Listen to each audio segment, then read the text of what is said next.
जय हिंद दोस्तों, the exam portal के यूट्यूब चैनल पर आपका स्वागत है। हम लोग रेशियो पढ़ रहे थे। रेशियो में हम लोगों ने 6 क्लास कर चुके हैं। अब हम लोग रेशियो में आगे बढ़ेंगे और पिछले क्लास में हम लोगों ने अंतर समान करने पर आधारित प्रश्न जो बनते हैं रेशियो में उसको किए थे। आज भी हम लोग उसी के जैसा जो प्रश्न दिखता है, जो नहीं होता है उस टाइप का, उसको भी देख लेंगे ताकि हम लोग परीक्षा में कंफ्यूज नहीं करें, अच्छे से उसका प्रैक्टिस कर लेंगे। ठीक है, तो चलिए आज हम लोग सीधा प्रश्न को देखते हैं कि कैसे और भी कैसे कैसे प्रश्न रेशियो में आते हैं, जो देखने में तो अंतर समान करने पे आधारित जैसा लगता है, लेकिन ऐसा कुछ होता नहीं है। चलिए तो हम लोग सीधा प्रश्न पे चलते हैं। देखिए क्वेश्चन है आपका कि किसी रेजिमेंट में युद्ध से पहले अफसरों का जवानों से अनुपात 3:31 था। उसी फिर आगे का रहा, युद्ध में 6 अफसर और 22 जवान मारे गए और यह अनुपात क्या हो गया, 1:13 हो गया। युद्ध से पहले रेजिमेंट में अफसरों की संख्या क्या थी। बहुत ही इस तरह का प्रश्न अभी पूछा जा रहा है कंटिन्यू। इसको हम लोग देखेंगे कि इसको हम लोग कैसे सॉल्व करेंगे। तो आपको अफसर मतलब ऑफिसर और जवान का रेशियो दे रखा है, हम लोग लिख लेते हैं रेशियो उसका। अफसर और जवान का अनुपात हम लोगों को दे रखा है 3:31। 3:31 ये कब का है, युद्ध से पहले का। ये पहले का है युद्ध से।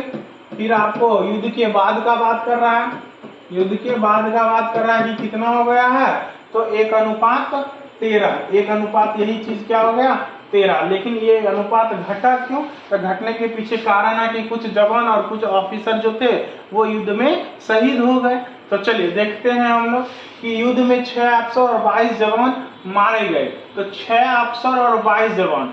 अब हम क्या करेंगे, तो यहाँ पर तो हमको रेशियो में दे रखा है और वहां पर जो संख्या दे रखा है वो तो निश्चित राशि में है। तो आप एक बात जरूर याद रखिएगा हमेशा कि कभी भी, ठीक है ना, कैलकुलेशन के समय निश्चित राशि से अनुपातिक राशि को न ही घटाइएगा और न ही जोड़िएगा, या अनुपातिक राशि से निश्चित राशि को न ही घटाइएगा और न ही जोड़िएगा, क्योंकि दोनों अलग अलग होता है। ठीक है ना, तो निश्चित राशि सिर्फ निश्चित राशि के साथ जुटेगा नहीं तो घटेगा, या अनुपातिक राशि मतलब अनुपातिक राशि सिर्फ अनुपातिक राशि के साथ ही जुटेगा नहीं तो घटेगा। ये दोनों एक दूसरे के साथ जुटते या घटते नहीं है। तो बहुत बच्चे क्या कर देते हैं, यहाँ से -6 कर देंगे, यहाँ से -22 कर देंगे, 22 कर देंगे क्योंकि घट गया है। लेकिन ऐसा नहीं करना है, क्योंकि यहाँ पर जो 6 और 22 जो दे रखा है वो निश्चित राशि में संख्या दे रखा है कि उतने मरे थे, और यहाँ पर जो आपका संख्या दे रखा है ये अनुपातिक राशि में है। 3 के जगह 6 भी हो सकता है, 9 भी हो सकता है, 12 भी हो सकता है, 31 के जगह 62 भी हो सकता है, 93 भी हो सकता है। बात समझ रहे हैं ना, तो आपको ऐसा गलती नहीं करना। तो हम बोले तो फिर क्या करेंगे, तो हम लोग पहले इसे निश्चित कर लेंगे, इसको भी निश्चित राशि में बदल लेंगे। तो अनुपातिक राशि को निश्चित राशि में कैसे बदलेंगे, तो अनुपातिक राशि को निश्चित राशि में बदलने के लिए कुछ नहीं करना है, किसी भी वेरिएबल से या किसी भी कांस्टेंट से मल्टीप्लाई कर देना। चलिए जैसे हम लोग k से ही मल्टीप्लाई कर देते हैं, k से इसमें भी, k से इसमें भी। अब ये क्या हो गया, निश्चित राशि हो गया। ये क्या हो गया, निश्चित राशि में बदल गया कि टोटल जवान कितने, अफसर कितने थे, तो 3 के थे। जवान कितने थे, तो 31 के थे। कितने थे, 31 के जवान थे, 31 के जवान थे। तो आप बोले अफसर कितने मरे, तो अफसर 6 मरे, तो -6 कर देंगे। जवान कितने मरे, तो 22 मरे, तो अब -22 कर देंगे। अब क्या होगा, अब हम लोग घटा सकते थे, क्यों, क्योंकि ये भी निश्चित राशि, ये भी निश्चित राशि, निश्चित राशि से निश्चित राशि हम घटा सकते हैं, लेकिन निश्चित राशि से अनुपातिक राशि आप कभी भी मत घटाइएगा। तो बोले अब ये घट के आ गए, मरने के बाद का ये रेशियो, तो मरने के बाद का रेशियो आपको दे रखा है ना 1:13। तो चलिए हम यहाँ पर लिख देते हैं इसको 1:13 को आगे में, कि ये अब नया रेशियो कितना हो गया। एक सेकेंड, क्वेश्चन को थोड़ा छोटा कर लेते हैं और यहाँ पर हम लोग लिख लेते हैं उसका रेशियो, नया वाला रेशियो। तो यहाँ पर नया वाला रेशियो हो जाएगा कितना, तो ये 1:13 हो जाता है। ठीक है ना। अब कितना हो जाता है 1:13। बस अब इस इक्वेशन को हम लोग सॉल्व कर लेंगे तो हम लोगों को पता चल जाएगा कि पहले कितने अफसर थे या कितने जवान थे, जो भी पूछेगा वो हम लोग बता देंगे। तो चलिए अब इसको सॉल्व कैसे करेंगे। तो सब लोग चाहे तो इसको बाय के फॉर्म में लिख लें, फिर क्रॉस मल्टीप्लिकेशन कर देंगे तो भी निकल जाएगा, लेकिन हम लोग वैसे नहीं करेंगे। हम लोग आज कुछ नया सीखते हैं। क्या नया सीखते हैं, तो जो जब भी इस तरह का आपका फॉर्म बन जाए तो आपको क्या करना है, क्रॉस मल्टीप्लिकेशन नहीं करना है। क्रॉस मल्टीप्लिकेशन से भी आप आंसर निकाल सकते हैं, लेकिन क्रॉस मल्टीप्लिकेशन नहीं करना। आपको क्या करना है, तो आप क्या कीजिएगा, नजदीक नजदीक नजदीक नजदीक वाले को गुना करिएगा और दूर दूर वाले को करिएगा, ठीक है ना। हम समय बचाने का बात करें कि समय हम लोग कैसे बचाएंगे, दूर दूर और नजदीक नजदीक को गुना करेंगे, लेकिन बारी बारी से काम करेंगे। जब वेरिएबल्स का करेंगे तो वेरिएबल्स को ही दोनों जगह देखेंगे, और जब कांस्टेंट को करेंगे तो फिर कांस्टेंट को ही करेंगे। चलिए देखिए क्या है, तो पहले हम लोग वेरिएबल्स का कर लेते हैं नजदीक नजदीक में। तो देखिए 1 × 31 के 1 × 31 के तो कितना हो जाएगा 31 के, प्लस में आया। यहां से देख लीजिए, यहां से आप देखिए के को कीजिएगा तो 13 तिया 39 के, ये भी प्लस में आया। तो दोनों प्लस में आया, जब दोनों सेम साइन के साथ आएगा तो वो घट जाता है। क्या हो जाता है, घट जाता है। तो चलिए इसको हम लोग घटाकर, सेम साइन में घटाव का काम होता है। ये 39 आ रहा था, ये 31 आ रहा था, तो घट के कितना हो जाएगा 8 के। कितना हो जाएगा 8 के। अब बराबर, अब संख्या का कर लेते हैं। ये देखिए कितना आ रहा है, 1 × -22 तो -22 आएगा। यहाँ पर देखिए 13 छक 78, लेकिन ये भी माइनस में तो -78 आया। एक जगह -22, एक जगह -78। यहाँ भी सेम डायरेक्शन में आ रहा है, सेम चिन्ह में आ रहा है, तो बोलेंगे यहाँ भी घटाव का काम करेंगे। 78 से 22 को घटा दीजिए तो आपका कितना आ जाएगा 56 आ जाएगा। कितना आ जाएगा 56। तो के का वैल्यू निकल जाएगा कितना 7। अब हमको के का वैल्यू पता चल गया, तो क्वेश्चन पूछ रहा है युद्ध से पहले रेजिमेंट में अफसरों की संख्या। तो अफसर की संख्या हम लोग को पता था, कितना था 3 के, तो बस के का वैल्यू पता है तो 3 के निकाल लेंगे, मतलब 3 × 7 कितना हो जाएगा 21। तो हमारा जो सही आंसर हो जाएगा 21 हो जाएगा, जो कि ऑप्शन नंबर आपका क्या है 3 में दे रखा है कि ऑप्शन नंबर 3 आपका 21 होगा। मतलब अफसरों की संख्या कितनी थी, तो 21 थी। चलिए आगे बढ़ते हैं दूसरे क्वेश्चन पे। हम लोग आज के वीडियो में आगे बढ़ते हैं। देखिए कह रहा 2 व्यक्ति पी और क्यू की आय का अनुपात 5:6 है। यदि उनमें से प्रत्येक प्रति माह 200 रुपये की बचत करता है तो उनके व्यय का अनुपात 3:4 है। तो क्यू की आय याद करें। चलिए देखते हैं इस क्वेश्चन को। तो पी और क्यू की बात कर रहा है, पी क्यू, पहले आय की बात कर रहा है। तो चलिए आय लिख लेते हैं हम लोग। आय का अनुपात पी और क्यू का क्या दे रखा है 5:6 दे रखा है, 5:6 दे रखा है। अब क्या कर रहा है, यदि उनमें से प्रत्येक प्रति माह 200 रुपए की बचत करता है तो उनके व्यय का अनुपात, अब व्यय का दे रखा है, व्यय मतलब खर्च का अनुपात। खर्च कितना दे रखा है आपका, तो 3:4 दे रखा है। खर्च को एक्सपेंडिचर कहते हैं, ठीक है ना। तो व्यय का अनुपात आपको दे रखा है। लेकिन एक बात यहाँ पर वो कह रहा है, उस पर थोड़ा सा गौर करना है। क्या कह रहा है कि दोनों प्रत्येक जो है ना महीने के अंत में 200 रुपए की बचत करता है। मतलब कितना कमा रहा है और कितना खर्च कर रहा है हमको नहीं पता है, लेकिन दोनों के बारे में एक बात पता है कि दोनों लास्टली क्या होता है 200 रुपये का बचत करता है। कितने का बचत कर रहा है, तो दोनों 200 का बचत कर रहा है। हम बोले दोनों का बचत समान होना चाहिए। दोनों का बचत क्या होना चाहिए, समान होना चाहिए, क्योंकि स्पष्ट रूप से लिख दिया कि दोनों मात्र 200 का बचत करता है दोनों, ठीक है। तो चलिए देखते हैं क्या बचत सही में दोनों का समान है। तो 5 आय से व्यय को घटा देंगे तो बचत निकल जाएगा। तो 5 से 3 गया 2, तो यहाँ तो 2 का बचत कर रहा है। यहाँ भी देखिए 6 से 4 गया कितना 2, तो बोलिए बचत यहाँ भी दोनों समान कर रहा है। तो बोले बचत हमको निश्चित राशि में पता है कितना 200। तो बोले निश्चित राशि में अगर 200 का बचत कर रहा है तो अनुपातिक राशि में कितने का बचत कर रहा है, तो 2 का बचत कर रहा है। तो चलिए बचत का तुलना किससे कर देंगे, बचत से कर देंगे। तो क्या पूछ रहा है आपसे, तो आपसे पूछ रहा है क्यू की आय याद करें। क्यू की आय क्या है, यही 6 ना, तो 6 से गुना 2 से 2 गया 600 आपका सही आंसर हो जाएगा, जो कि ऑप्शन नंबर क्या है 3। तो हम लोग ऐसे भी क्वेश्चन को आराम से सॉल्व कर सकते हैं। तो ये आपका पिछला वीडियो आप देखे होंगे अगर सही से, तो अंतर समान करने वाला पढ़े थे। तो ये अंतर समान पे ही है, यहाँ पर अंतर समान ही था, हमको अंतर समान करने का कोई आवश्यकता नहीं पड़ा, ठीक है। चलिए आगे बढ़ते हैं नेक्स्ट क्वेश्चन पे।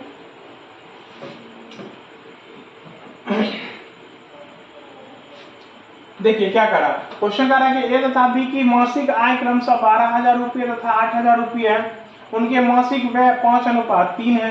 यदि वे प्रति माह समान राशि बचाते हैं, दोनों कितना समान राशि बचाते हैं, तो ये क्वेश्चन आप सॉल्व कर सकते हैं आराम से। अभी जो क्वेश्चन हम बताएं उसी पे आप लोग इसको सॉल्व कर लीजिएगा। इस क्वेश्चन में कुछ खास नहीं है। आगे बढ़ते हैं हम लोग नेक्स्ट क्वेश्चन पे। चलिए देखिए क्वेश्चन क्या है, कह रहा है एक्स और वाई की मासिक आय का अनुपात 5:4 है और उनके मासिक व्यय का अनुपात 9:7 है। यदि y की आय x के व्यय के बराबर हो तो x और y की बचत का अनुपात ज्ञात करिए। चलिए इस क्वेश्चन को देखते हैं क्या है, क्वेश्चन क्या कह रहा है। तो देखिए x और y की बात कर रहा है तो x और y हम लोग लिख लिए। किसकी बात कर रहा है, i की बात कर रहा है तो सबसे पहले i लिख लेंगे। i का अनुपात क्या दे रखा है, तो 5:4 दे रखा है तो 5:4 लिख लेंगे। फिर कह रहा है उनके मासिक व्यय का अनुपात कितना है, व्यय का अनुपात दे रखा है तो खर्च का अनुपात, खर्च का अनुपात कितना दे रखा है दोनों का, तो 9:7 दे रखा है। अब देखिए ये लाइन जो है नीचे में वो बहुत इंपॉर्टेंस रखता है तो उसको अच्छे से पढ़ेंगे। यदि y की आय जो है वो x के व्यय के बराबर है, y का जो आय होगा वो x के खर्च के बराबर होगा। तो चलिए देखते हैं y का आय कितना है 4 और x का खर्च कितना है 9। तो ये तो दोनों बराबर नहीं है, लेकिन क्वेश्चन क्या कर रहा है, क्वेश्चन कह रहा है कि y की जो आय होगी वो x के व्यय के बराबर होनी चाहिए। तो हम बोले y का जो आय है वो x के तो बराबर नहीं है खर्च के, तो हम लोग क्या करेंगे, तो क्वेश्चन जो कह रहा है वो तो करना पड़ेगा। मतलब y के आय और x के खर्च को क्या करेंगे, बराबर करेंगे। तो चलिए बराबर करते हैं तो दोनों का एलसीएम कितना हो जाएगा 36। इसको 36 बनाने के लिए 9 से गुना, इसको 36 बनाने के लिए 4 से गुना। चलिए 4 से गुना कर देंगे हम लोग। अब देखिए y का आय और x का खर्च दोनों आपस में बराबर हो गया। क्वेश्चन कह रहा था तो क्वेश्चन अब सेटिस्फाई हो जाएगा। आगे बढ़ते हैं तो कह रहा है एक्स और वाई की बचत का अनुपात बताइए। तो चलिए बचत क्या होता है, आय घटाओ खर्च। बचत क्या होता है, आय घटाओ खर्च। तो चलिए घटा दीजिए, आय कितना है एक्स का, तो 9×5 = 45, ये कितना हो रहा है 9×4 = 36, तो घटा दीजिए तो कितना 9 हो जाएगा। चलिए 9×4 = 36, वाई का आय 7×4 = 28, खर्च हो गया इसका 28, तो घटा दीजिए कितना, ये 36 था ये 28 था, तो 6×2 = 8, तो 9:8 आपका सही आंसर हो जाएगा एक्स और वाई का बचत, जो कि ऑप्शन नंबर क्या है आपका 1। ठीक है, आगे बढ़ते हैं नेक्स्ट क्वेश्चन पे। चलिए देखिए नेक्स्ट क्वेश्चन। क्वेश्चन कह रहा है ए और बी की मासिक आय का अनुपात दे रखा है, उनकी बचत दे रखा है, फिर वही कंडीशन लगा रखा है। चलिए करते हैं, देखते हैं इसको, इसमें क्या कंडीशन बनता है। पहले ए और बी का आय का बात कर रहा है, तो चलिए आय की बात कर लेते हैं हम लोग भी। 3:5 दे रखा है, फिर व्यय उनकी बचत का दे रखा है ना, इस बार बचत दे रखा है। चलिए बचत लिख लेते हैं, कितना 2:3 का। अब देखिए कंडीशन जो कह रहा है उसको हम लोग को फॉलो करना पड़ेगा। कह रहा है बी की आय ए की बचत का 3 गुना होना चाहिए। बी का जो आय होना चाहिए वो ए के बचत का 3 गुना। तो बोले बी का आय कितना है, तो 5 है। ए का बचत कितना है, 2 है। तो बोले बी का आय जो होना चाहिए वो ए के बचत का 3 गुना। तो क्या 2 का 3 गुना है, नहीं है ना। 2 का ये 3 गुना है 5, नहीं है। यहाँ 6 होना चाहिए था, बोले तो नहीं है। तो क्या करेंगे, तो सबसे पहले हम इनको बराबर करते हैं। पहले क्या करते हैं, बराबर। तो चलिए 2 और 5 को पहले बराबर कर लेते हैं। तो हमको 3 गुना चाहिए, लेकिन पहले हम बराबर करेंगे। तो बराबर कीजिए, तो इसमें 2 से गुना कर देंगे और इसमें 5 से गुना कर देंगे। देखिए तो बराबर हो गया। चलिए बराबर हो गया। अब क्या नियम कहता है कि ये जो होना चाहिए इसका 3 गुना होना चाहिए। तो बोले ये 10, ये भी 10, अभी तो बराबर है, लेकिन हमको 3 गुना करना है। तो बोले 3 से गुना कर देते हैं, इसमें 3 से गुना कर देंगे। अब ये 10 का 10 रह गया, ये 30 का 30 हो, ये आपका 30 हो गया। तो देखिए 10 का 3 गुना हुआ ना 30, तो बराबर मतलब 3 गुना हो गया। क्वेश्चन जो कह रहा था वो हो गया। बस आपको क्या निकालना है, व्यय, खर्च निकालना है। तो खर्च बराबर क्या होता है, आय घटाओ बचत, आय घटाओ बचत। तो चलिए बचत निकाल लेते हैं हम लोग। आय से बचत को घटा, सॉरी व्यय पूछ रहा है ना, तो आय घटाओ बचत कर देंगे। तो 3 × 9 = 9, 9 × 18, 18 से 10 गया कितना 8। इसका खर्च 8 हो जाएगा। फिर उसी तरह से 5 × 10, 10 × 30, 30 से 15 गया तो 15। तो रेशियो बचत व्यय का रेशियो कितना हो जाएगा 8:15, जो कि ऑप्शन नंबर कितना है आपका 2 में दे रखा है। ठीक है, चलिए आगे बढ़ते हैं नेक्स्ट क्वेश्चन पे। सबको समझ में आ रहा है। आप इसी टाइप पे आधारित जो किरण बुक में दिया होगा प्रश्न आप उसको कीजिए, किरण से प्रैक्टिस कीजिए। फिर भी कहीं समस्या आ रहा है, ऐसे तो समस्या नहीं आनी चाहिए प्रैक्टिस के दौरान, फिर भी अगर आ रहा है तो आप उसको कमेंट कीजिए, टेलीग्राम चैनल पर भेजिए, उसका मतलब आपको जो सॉल्यूशन होता है वो आपको प्रोवाइड करवा दिया जाएगा। लेकिन आप लोग अच्छे से प्रैक्टिस कीजिए, ठीक है। चलिए आगे बढ़ते हैं हम लोग नेक्स्ट वीडियो में, मतलब नेक्स्ट क्वेश्चन में क्या कहा है, देखिए कहा यदि 8:11 के अनुपात में टिकट के मूल्य में वृद्धि की जाती है तो बेचे गए टिकटों की संख्या में 23:21 के अनुपात से गिरावट आ जाती है, तो राजस्व में हुई वृद्धि क्या है अगर टिकट की मूल्य में वृद्धि से पहले राजस्व 36,800 रुपये था। तो चलिए देखते हैं इस क्वेश्चन को अच्छे से समझते हैं, क्वेश्चन कहना क्या चाह रहा है, फिर इसको सॉल्व करेंगे। पहले लिख लेते हैं जो जो डाटा हमको दे रखा है। तो कह रहा है टिकट के मूल्य में वृद्धि, तो पहले मान लीजिए प्रारंभिक मूल्य और फिर वृद्धि के बाद का मूल्य, वृद्धि के बाद का मूल्य, ठीक है ना। दो प्रकार का मूल्य दे रखा है, तो पहले 8 था और उसके बाद बढ़ के कितना हो गया 11 हो गया। अब फिर क्या करा है, तो अब टिकट बेचे गए टिकटों की संख्या, संख्या का रेशियो दे रखा है, संख्या का रेशियो दे रखा है, कितना दे रखा है संख्या का रेशियो, तो 23:21। मतलब जब प्रारंभिक मूल्य था 8 रुपया तब 23 टिकट बिकते थे उसका, और जब टिकट के दाम बढ़ के कितना हो गया 11 रुपया, तो अब मात्र 21 ही टिकट में बिक रहे हैं उसका डेली का, ठीक है ना, प्रतिदिन का। अब देखिए आगे क्या करा, तो कहा राजस्व में हुई मतलब इनकम में, तो उसका इनकम पे क्या प्रभाव पड़ा ये देखना। तो आप ही बता दीजिए इनकम में क्या प्रभाव पड़ा, कमी की वृद्धि। तो बोले अगर 8 रुपये टिकट था 23 व्यक्ति खरीद रहा था तो कितना कमाई होगा उसका, तो 23 गुना 8, तो 8 तिया 24 और 8 दूनी 16, इसका बाकी 2 18, तो 184 रुपये उसको इनकम आ रहा था अनुपात के हिसाब से। और जब 11 रुपये कर दिया तो कितना आ रहा है, तो 21 इकाई 21, सॉरी ये गलत करते क्या, नहीं ठीक है। और जब 11 कर दिया तो अब उसके पास कितना का कमाई आ रहा है, 21 इकाई 21, फिर 21 इकाई 21 23 231 रुपया आ रहा है। तो बोले उसका जो है राजस्व मतलब इनकम जो है उसका क्या हो गया, बढ़ गया, उसका इनकम क्या हो गया, बढ़ गया। पहले वो 184 रुपये कमा रहा था, अब वो 231 रुपये कमा रहा है। तो चलिए देखिए आगे क्या करा, अगर टिकट की मूल्य में वृद्धि से पहले राजस्व 36,800 रुपये था, तो आपसे वृद्धि पूछ रहा है, ठीक है ना। तो आपसे क्या पूछ रहा है, वृद्धि पूछ रहा है। तो चलिए पहले कितना था 36,800, पहले कितना था 36,800, ये कब का बात कर रहा है, तो राजस्व में वृद्धि से पहले। तो पहले कितना है यहाँ पर 184, तो वृद्धि से पहले का तुलना वृद्धि से पहले का कर देंगे। तो पूछ रहा है अंतर, अंतर बताना है आपको कि कितने का अंतर आया, कितने का वृद्धि हुआ, अंतर पूछ रहा है आपसे। तो चलिए अंतर देख लीजिए, 84 में 16, 31 16 कितना 47, मतलब 47 रुपये का अंतर अनुपात में बोलेंगे तो है, ठीक है। चलिए तो ये तो 2 बार में शायद कट रहा है, 184 दूनी 368, हाँ ठीक है 2 बार में कट रहा है, तो 47 दूनी 94 पर 2 जीरो हो जाएगा, मतलब 9400 का अंतर आ रहा है। तो 9400 है ऑप्शन नंबर 2 में आपका सही आंसर क्या आ जाएगा, 9400 का उसको राजस्व में उसके इनकम में अंतर आ गया, ठीक है। चलिए नेक्स्ट क्वेश्चन पे चलते हैं।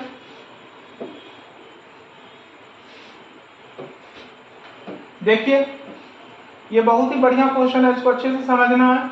कह रहा है ए बी और सी की आय का अनुपात 3:4:5 है तथा उनके खर्च का अनुपात क्या है, 4:5:6 है। यदि ए अपनी आय का 1/4 बचाता है तो इनकी बचत का अनुपात क्या होगा, तो इनकी बचत का अनुपात क्या होगा। चलिए हम कंडीशन सारा फॉलो करेंगे क्वेश्चन का, जो भी क्वेश्चन कह रहा है, ठीक है ना। तो चलिए पहले इसको लिखते हैं, ए बी सी क्या दे रखा है, एबीसी के आय का अनुपात ना, पहले आय का दे रखा है। तो चलिए आय लिख लेते हैं, आय कितना है आपका 3:4:5, ठीक है। फिर खर्च का दे रखा है, खर्च का भी दे रखा है, तो खर्च आपका कितना हो जाएगा 4:5:6, लिख लेते हैं सब कुछ अच्छे से। अब देखिए कह रहा है यदि ए अपनी आय का 1/4 बचाता है, अब बचत की बात कर रहा है ए का, बचत की बात कर रहा है ए का, कि ए जो है वो अपनी आय का क्या कर रहा है 1/4 बचा रहा है। तो हम बोले आय उसका हमको पता है कितना 3, लेकिन 3 का 1/4 निकालेंगे तो फिर तो वो दिक्कत में डाल देगा। हम क्या करते हैं कि ए का ऐसा आय ले लेते हैं ठीक है ना। यहाँ पर अगर हम बचत की बात करें अच्छे से, तो 1/4 बनना चाहिए किसका, आय का। ए का जो बचत होगा वो उसके आय का क्या होना चाहिए, 1/4 होना चाहिए। बोले आय के जगह हम वैसा संख्या ले लेते हैं जो 4 से पूरा तरह कट जाए, पूरी तरह क्या हो जाए, कट जाए, तो मेरा बात बन जाएगा, मेरा काम भी बन जाएगा, क्योंकि क्वेश्चन कह रहा है कि ए का जो बचत होगा वो उसके आय का 1/4 होना चाहिए। तो बोले अगर उसका आय 4 से कटने वाला कोई संख्या हुआ तो बचत हमको संख्या मतलब पूर्णांक में मिल जाएगा, नहीं तो भिन्न में मिलेगा, तो कैलकुलेशन मेरा क्या हो जाएगा, टफ हो जाएगा। तो हम कैलकुलेशन आसान करने के लिए क्या करेंगे, ए की आय जो भी है उसको हम 4 से कटने वाली संख्या के रूप में ले लेते हैं। तो कैसे लेंगे, तो हम बोले इस 4 को गुना इस 4 से कर दीजिए, 4 चौका कितना 16 और फिर 16 तिया कितना 48। तो अगर हम ए का आय 48 ले लें, ए का आय अपने मन से लेना है, कुछ भी ले सकते हैं, बस वैसा संख्या लेना है जो 4 से पूरा तरह क्या हो जाए, कट जाए। तो हम बोले अगर हम 48 ले लें एक आए तो कहां से आया, तो बस इस ये जो बट्टा 4 वाला था, हम बोले पहले इसको 4 से गुना किए तो 4 चौका 16 हो गया, फिर 16 तिया कितना 48। अगर ए का आय 48 होगा तो फिर 1/4 उसका निकालना आसान है हम लोगों के लिए, तो बोले सही है। तो ए का आय निकाल लिए कितना 48। अब इसको 48 बनाने के लिए हमको 16 से क्या करना पड़ेगा, गुना करना पड़ेगा। सभी संख्या को 16 से क्या करना पड़ेगा, गुना करना पड़ेगा, क्योंकि रेशियो का नियम है कि आप किसी एक संख्या में गुना कीजिएगा तो उसके साथ जितने भी संख्या है सभी में आपको गुना करना पड़ेगा उसी संख्या से। तो हम लोग कर दिए। तो अब बोलिए, अब अगर आय उसका अगर 48 है, आय उसका अगर क्या है 48 है, तो बोलिए ए का बचत क्या होना चाहिए, तो उसका 1/4। तो आय अगर 48 है तो उसका 1/4 कितना हो जाएगा, 12 हो जाएगा। कितना हो जाएगा, 12। 48 का 1/4 कितना हो जाएगा, 12। मतलब ए का बचत जो है वो 12 हो जाएगा। ठीक है। अब बोले हम यहां से भी चाहे तो आंसर दे सकते हैं, क्योंकि ए का बचत मात्र 12 वाला एक ही ऑप्शन है, यही आंसर होगा। लेकिन हम लोग इसको और आगे अच्छे से प्रोसेस से बनाते हैं, देखते हैं कि कैसे निकाला जाता है आंसर। तो बोले अगर ए का आय 48 है और बचत 12 है, तो बोले उसका खर्च कितना, तो कहेंगे आय से बचत को घटा देंगे, तो आय 48 और बचत 12 घटा दीजिए, तो कितना होना चाहिए खर्च, तो खर्च आप कहिएगा 48 से 12 गया 36, तो 36 होना चाहिए। तो बोले 36 है क्या, खर्च 36 नहीं है, तो बोले खर्च को 36 बनाना पड़ेगा, क्योंकि आय 48 है बचत 12 है, तो खर्च हर हाल में क्या होना चाहिए, 36 ही होना चाहिए। हम 36 बना देंगे। 4 को 36 बनाने में क्या कीजिएगा, 9 से गुना, अब इसमें 9 से गुना किया तो फिर इस दोनों में भी 9 से गुना करना पड़ेगा, बस कर दिए। अब सबका आय पता चल गया, सबका खर्च पता चल गया, तो बस बचत निकाल लेते हैं। तो 16 चौका 64 और 9 पचे 45, घटा दीजिए, 64 से 45 गया कितना 19, तो 19 लिख देंगे यहाँ पर। उसी तरह से इसका आय कितना हो जाएगा, 80 का 80, 16 पचे 80, और ये कितना 9 चौका 9 छका 54, तो 80 से 54 घटाइएगा तो कितना हो गया 26। तो हमारा जो सही आंसर हो जाएगा बचत का रेशियो 12:19:26। हम बोले हम पहले बार में भी देख के यहाँ से 12 से भी कर सकते थे, लेकिन अगर मान लीजिए ऑप्शन में 12 वाला 2-3 ऑप्शन दे देता तो हम फिर कंफ्यूज कर जाते, इसलिए हम पूरे सही से कैसे बनेगा वो देख लिए। ठीक है, फिर आज यहीं पर हम लोग वीडियो को रोकते हैं, फिर अगले वीडियो में हम लोग नेक्स्ट टाइप के साथ मिलेंगे। तब तक के लिए धन्यवाद।